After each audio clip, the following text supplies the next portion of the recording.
18वीं बार उत्तराखंड जाने वाले हैं। दरअसल पीएम मोदी 14 अप्रैल को देहरादून का दौरा करेंगे, उत्तराखंड का दौरा करेंगे। पीएम मोदी देहरादून को बड़ी सौगात देने वाले हैं। दिल्ली देहरादून एक्सप्रेसवे का उद्घाटन पीएम की ओर से किया जाएगा। करीब 2 घंटे देहरादून में ही रहेंगे पीएम मोदी। 12 से 14 किलोमीटर भव्य रोड शो भी करेंगे पीएम। मां डाट काली मंदिर में पूजा अर्चना भी करेंगे। रोड शो में उत्तराखंड की संस्कृति की झलक दिखाई देगी। प्रधानमंत्री नरेंद्र मोदी मंगलवार को अपने 28वें दौरे पर उत्तराखंड पहुंच रहे हैं।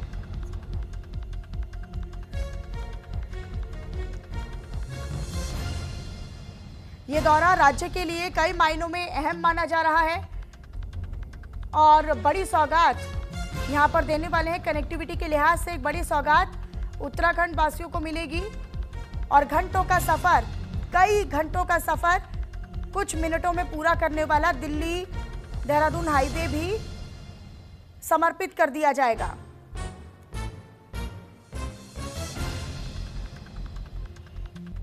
तो प्रधानमंत्री नरेंद्र मोदी के दौरे को लेकर जो तैयारियां हैं वो पूरी कर ली गई हैं। 14 अप्रैल को प्रधानमंत्री नरेंद्र मोदी यहां पर दौरा कर रहे हैं। उनके आगमन को लेकर हालांकि एक भव्य रोड शो भी उनका आयोजित होगा। रोड शो के जरिए वो लोगों के बीच में जुड़ाव रखेंगे। हालांकि जब जब प्रधानमंत्री नरेंद्र मोदी उत्तराखंड आए हैं या उत्तराखंड के किसी भी शहर में आए हैं तो उनकी वो एक छवि और उनकी वो सकारात्मक ऊर्जा लोगों के भीतर भी नजर आती है। पीएम मोदी उत्तराखंड को, देहरादून को एक बड़ी सौगात देने वाले हैं। दिल्ली देहरादून एक्सप्रेसवे का उद्घाटन पीएम मोदी की ओर से किया जाएगा। ये दौरा राज्य के लिए कई मायनों में खास माना जा रहा है। सीएम पुष्कर सिंह धामी के 4.5 साल के कार्यकाल में ये उनका 18वां दौरा होगा। प्रधानमंत्री के इस दौरे के दौरान दिल्ली देहरादून एक्सप्रेसवे का उद्घाटन शामिल है और टिहरी में भी 1000 मेगावाट क्षमता वाले देश के पहले वेरिएबल स्पीड पंप स्टोरेज संयंत्र का लोकार्पण पीएम की ओर से किया जाएगा। इस कार्यक्रम को लेकर पूरे प्रदेश में उत्साह का माहौल है और राज्य सरकार इसे भव्य बनाने की तैयारियों में जुटी हुई है। तो प्रधानमंत्री नरेंद्र मोदी का दरअसल ये कार्यक्रम होने वाला है कल, यानी 14 अप्रैल को पीएम मोदी का ये कार्यक्रम आयोजित होगा। हालांकि उनके कार्यक्रम को लेकर जो तैयारियां हैं वो पूरी कर ली गई हैं। मुख्यमंत्री पुष्कर सिंह धामी की ओर से बाकायदा जायज़ा भी लिया गया है।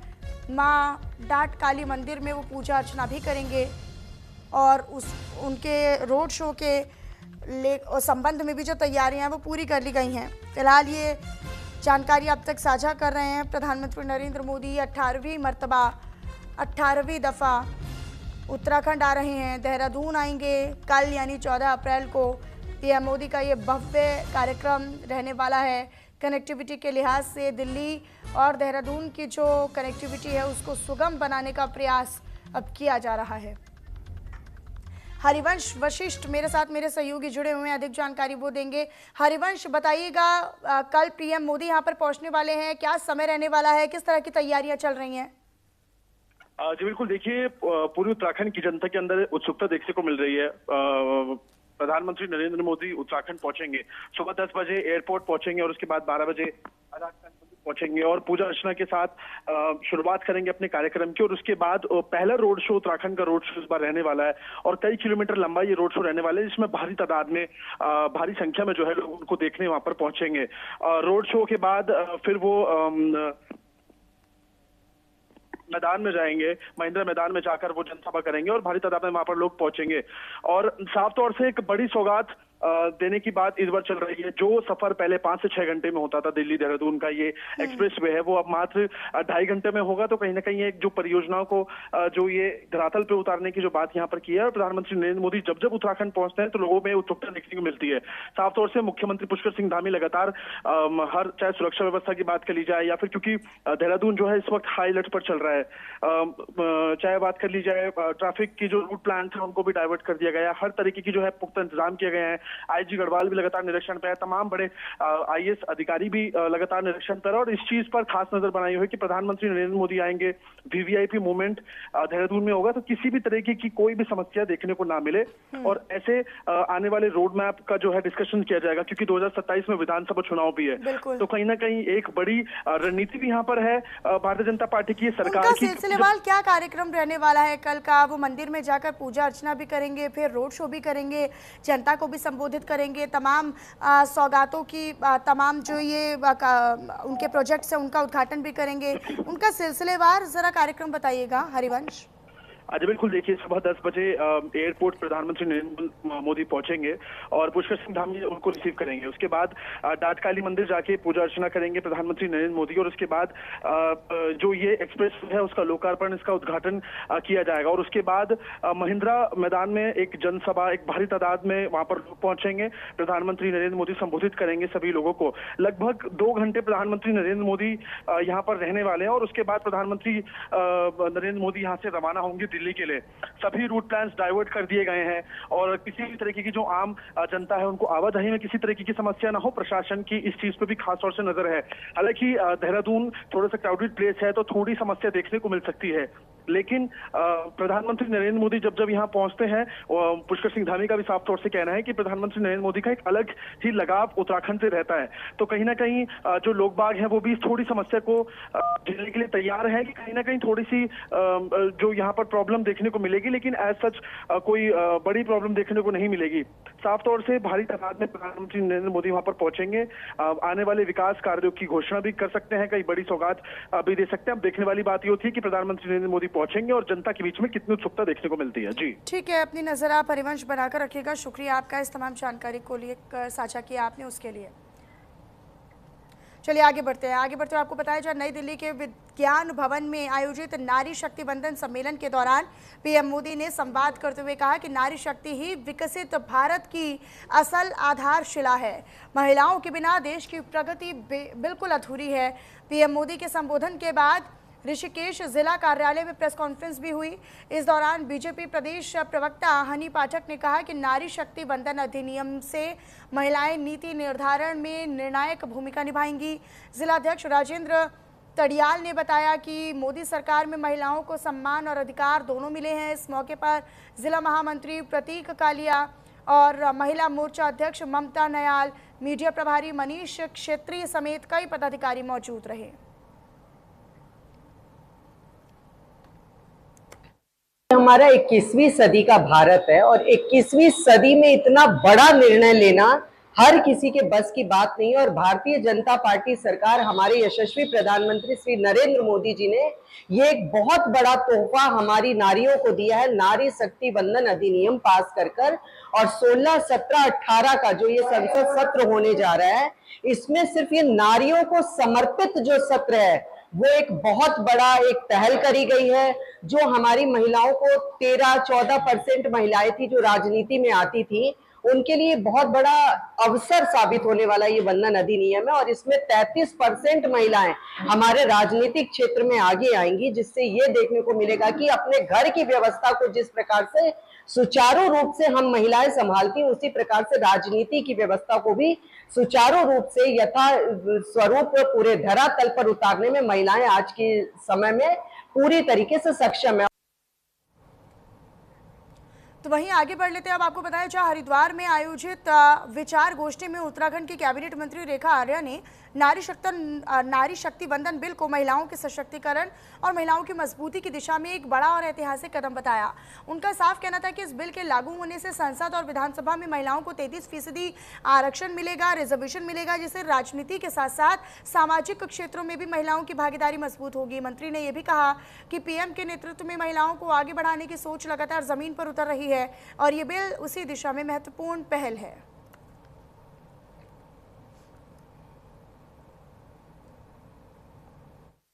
संवैधानिक मीटिंग में कहीं पे भी किसी भी जनप्रतिनिधि के, जो जनप्रतिनिधि महिला के रूप में उसके परिजन कहीं पे भी संवैधानिक बैठकों में आमंत्रित नहीं।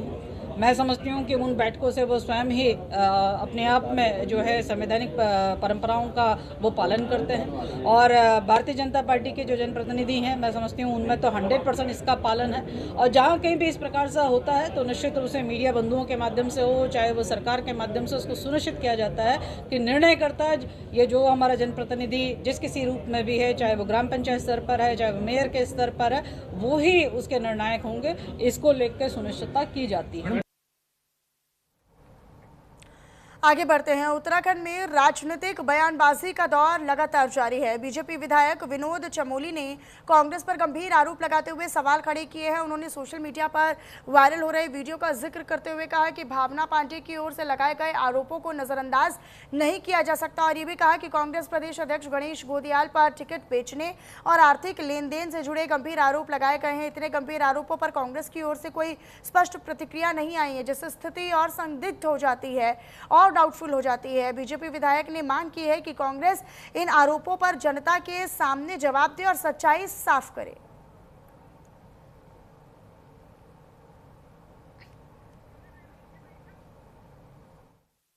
पर भावना पांडे जी का एक वीडियो बहुत वायरल हो रहा है और जिस पर उन्होंने कांग्रेस पर जो अध्यक्ष हैं गणेश गोदियाल जी विशेषकर उन पर बड़े गंभीर आरोप उन्होंने लगाए हैं। मैं भावना पांडे जी को पहाड़ के सरोकारों से जोड़कर जब देखता हूं तो मुझे लगता है कि उनको पहाड़ की चिंता है और बहुत बेबाक अपनी बात कहते हैं, बड़े साहस के साथ कहते हैं, बिना लाग लपेट के कहते हैं। इसलिए उनकी बात को गंभीरता से लेना आवश्यक हो जाता है। उन्होंने कांग्रेस के प्रदेश अध्यक्ष गणेश गोदियाल जी के साथ कुछ लेन देन के मामलों को लेकर अपनी बात कही है और उनका आपसी लेन देन है। अब जो पैसे की बात वो कह रही हैं, वो पैसा कांग्रेस के काम में लगा कि नहीं लगा या उसका व्यक्तिगत रूप में उपयोग कर दिया गया, ये कांग्रेस के इंटरनल सब्जेक्ट है। तो वहीं उत्तराखंड में बंद हुए 826 स्कूलों को लेकर हरिद्वार में कांग्रेस प्रदेश अध्यक्ष गणेश गोदियाल ने कहा, इस पर अब प्रधानमंत्री को हस्तक्षेप करना चाहिए। राजस्व बढ़ाने के लिए सीएम को केवल शराब की दुकानें और खनन ही मिलता है। पीएम ये कह रहे हैं कि एलपीजी की कहीं कोई दिक्कत या किल्लत नहीं, लेकिन हर स्तर पर परेशानियां ही हैं। अंतर्राष्ट्रीय कूटनीति में हमने स्टैंड बदला और उसका खामियाजा ये हुआ कि बड़े बड़े जहाज यहाँ से आते थे, उन्हें बंद कर दिया गया और आज एलपीजी की मार है। देश के आदरणीय प्रधानमंत्री एक दिवसीय उत्तराखंड दौरे पे आ रहे हैं। मैंने सुना उनका रोड शो है।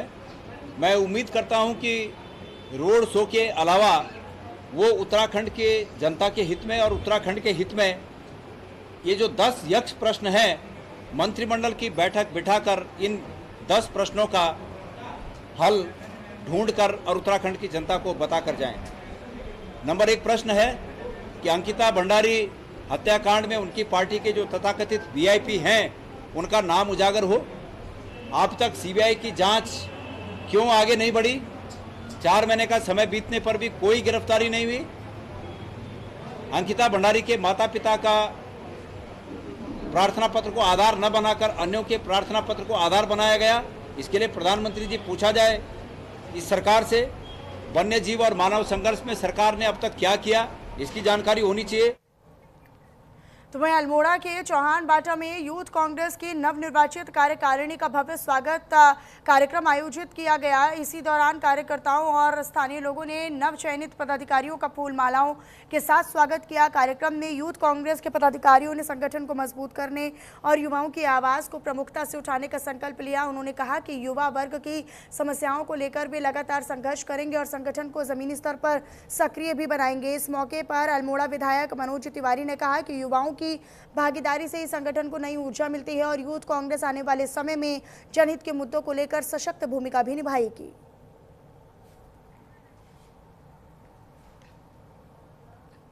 हम सबके युवाओं के सम्राट और अखिल भारतीय राष्ट्रीय कांग्रेस कमेटी के पूर्व अध्यक्ष माननीय राहुल गांधी जी ने जो पूरे हमारे चाहे भारतीय राष्ट्र संगठन हो चाहे हमारा युवक कांग्रेस हो, उसके तहत एक जो नया ये निर्वाचक की प्रणाली चलाई है कि हर व्यक्ति अधिक से अधिक मेंबरशिप बनाएगा और उसके बाद निर्वाचन के माध्यम से चयनित होगा। और उसके तहत इस अल्मोड़े जिले में हमारे सम्मानित जिला अध्यक्ष, हमारे विधानसभाओं के अध्यक्ष इस जिले के, और हमारे जिले के पदाधिकारी और हमारे प्रांतीय पदाधिकारी जो चयनित होकर आए, आज पूरे शहर के, पूरे जिले के कांग्रेस कार्यकर्ताओं ने, आमजन ने, युवाओं ने उनका बहुत गर्मजोशी से स्वागत किया है।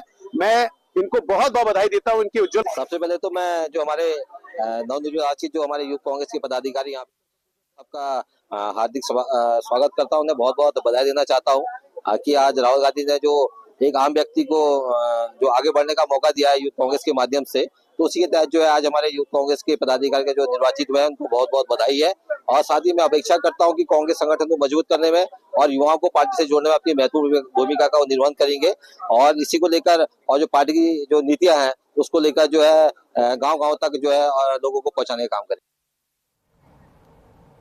हरिद्वार से खबर है, जहां पर भीषण सड़क हादसा हुआ, जहां तेज रफ्तार कार ने ऑयल टैंकर को जोरदार टक्कर मारी। टक्कर लगने से 6 लोग गंभीर रूप से घायल हो गए। वहीं मौके पर अफरा तफरी बन गई। जानकारी मिलते ही मौके पर पहुंची पुलिस ने सभी घायलों को इलाज के लिए अस्पताल भेजा और मामले की तफ्तीश शुरू की गई।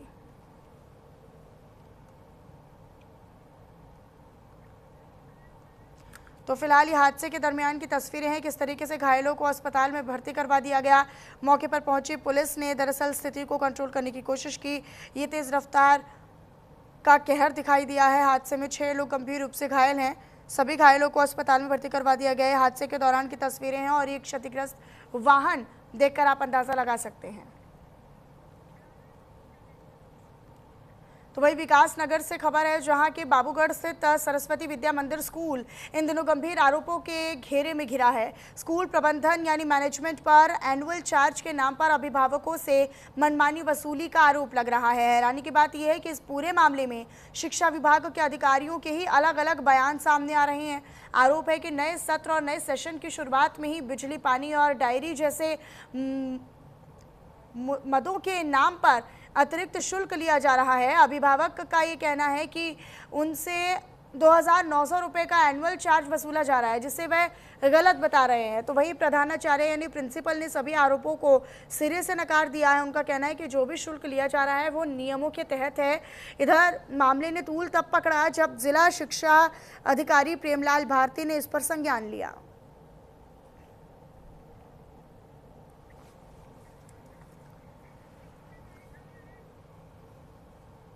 जो एनुअल चार्ज है वो लगभग 4-5 हजार के आसपास एनुअल चार्ज है। उसमें भी हमारे आईडी कार्ड हम खुद बनाते हैं। सारे एग्जाम जो कंडक्ट करते हैं उसका कोई शुल्क नहीं लेते हैं। स्कूल की डायरी हम उनको प्रोवाइड कराते हैं और जो स्कूल का कैलेंडर है वो उपलब्ध कराते हैं। उसके अलावा जितने भी स्पोर्ट्स की गतिविधियां हैं, पुस्तकालय की फैसिलिटी है, कंप्यूटर की फैसिलिटी है, खेल कूद की फैसिलिटीज है, सारी की सारी ये। मेरे भाई का लड़का है जो 6th क्लास पास करके 7th क्लास में सरस्वती विद्या मंदिर बाबूगढ़ में गया है। तो वो बच्चा शुरू से आज तक वहीं पे पढ़ रहा है। मेरे पास कार्ड भी है, मार्च तक का मैंने पूरा क्लियर करा हुआ है। उसके बाद स्कूल वालों का कहना है कि गाड़ी का हमने 100 रुपये चार्ज बढ़ाया है। चलो डीजल के बढ़ते हुए रेट के हिसाब से हम मान सकते हैं कि पैसे बढ़े हुए हैं। तो मैंने उन्हें बोला है कि मैं 1200 के हिसाब से पे कर दूँगा। 1100 रुपये स्कूल की फ़ीस है, मैं वो भी पे कर दूँगा। लेकिन स्कूल में बिष्ट जी है जो नीचे उनका अकाउंट पे काम देखते हैं, उनके साथ एक और है, उनको मुझे पता नहीं नाम का। उनका कहना है कि आपको 2900 रुपये एनुअल चार्जेस वो भी देने पड़ेंगे। तो मैंने बोला सर ये किस चीज़ का चार्ज है? तो उनका बोलना है इसमें कि आप जो पानी बच्चा यूज करता है, लाइट यूज करता है, आईडी कार्ड है और इसमें डायरी है और स्कूल में खेल कूद है और कोई भी फंक्शन है, हम एक साथ उसका पैसा लेंगे, बीच बीच में नहीं लेंगे। ऐसा ही हमने अभी पिछले साल सीडीओ साहब की अध्यक्षता में सभी प्राइवेट स्कूल के प्रिंसिपल की जो उनके प्रबंधक हैं उनकी मीटिंग बुलाई थी कि कोई भी विद्यालय अननेसेसरी जो भी शुल्क है वो अभिभावकों से नहीं लेंगे। अगर किसी भी विद्यालय ने अगर ऐसा काम किया है कि बिना अभिभावकों की सहमति से कोई एडिशनल फीस या एक्स्ट्रा किसी मद के नाम से कोई भी धनराशि लिया तो हम उसकी जांच कराएंगे और अगर ये गलत पाया जाएगा तो धनराशि उनको वापस करनी पड़ेगी।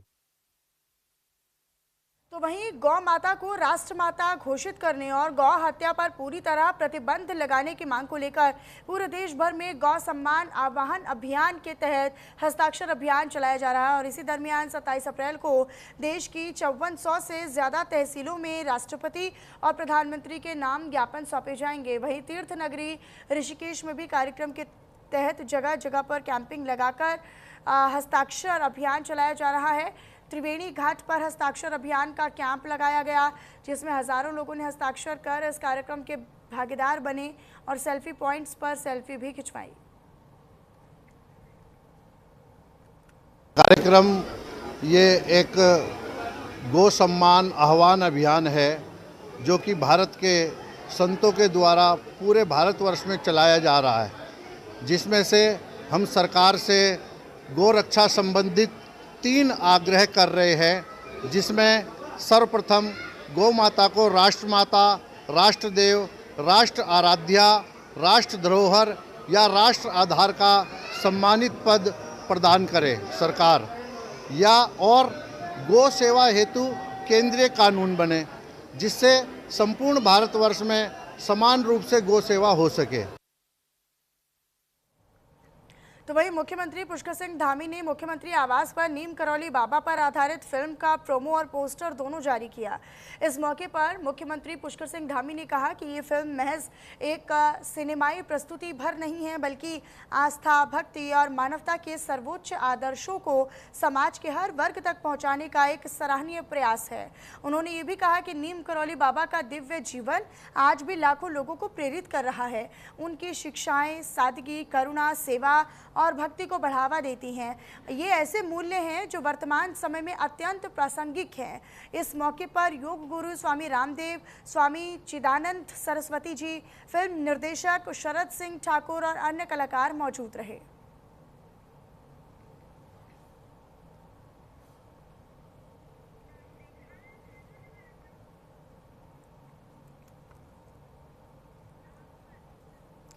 और चलिए मेरे साथ इस बुलेटिन में बस इतना ही। बाकी तमाम खबरों के लिए आप बने रहिएगा न्यूज़ इंडिया के साथ। नमस्कार।